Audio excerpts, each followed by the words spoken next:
Hello guys, in this video I'm going to show you how to enable to show Marrekrite berths on the map on the NavShip application.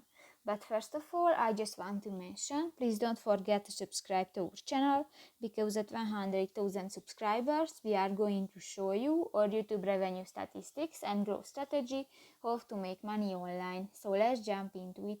First of all, open the application on your device. Tap to the three lines at the upper left corner of the screen and go to the settings button.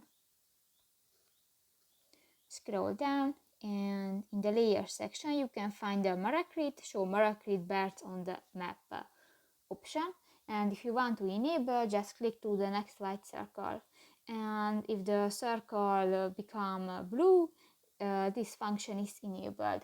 So that's pretty much it for this video guys. See you in the next one. Bye bye.